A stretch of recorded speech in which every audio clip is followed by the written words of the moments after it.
Hey everybody, it's Jason Blaha with Ice Cream Fitness here. Today's topic in Gear Talk with Jason, I am doing as a request by a friend of mine, Louis Marco. You guys all know who he is, on the daily. And that topic is going to be Andriol. But hold on, let me give you guys a bicep shot first.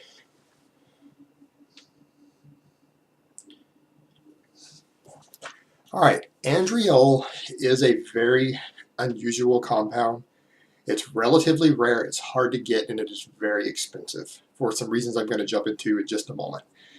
In fact, and apparently nobody I know of in the United Kingdom currently has it in stock, to give you an idea of how difficult it can be to get.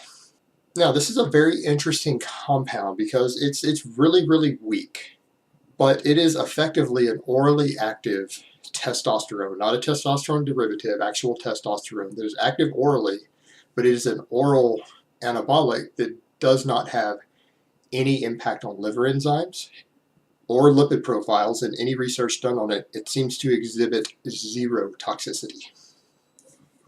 It is also virtually a side effect free compound. It doesn't seem to elevate red blood cell count. It doesn't seem to increase estrogen, even though it should. It gives no water retention, just pure dry gains. And on that one, I do not have a biological explanation for you on that. It shouldn't work that way, but it seems to. Now, the most interesting thing about this compound is because it's a non-esterized testosterone, it leaves no metabolites. This compound is a random drug-tested athlete's wet dream. And it is widely used by randomly tested athletes in tons of different sports.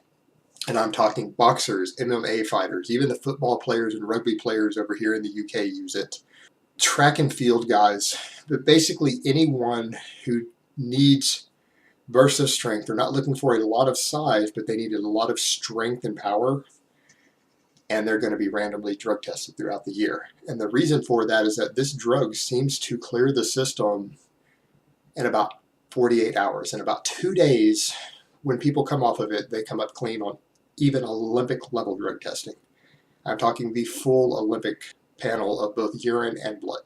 And so accordingly, because it's so weak, you need large amounts of it, and you have to take multiple doses throughout the day to keep blood levels elevated.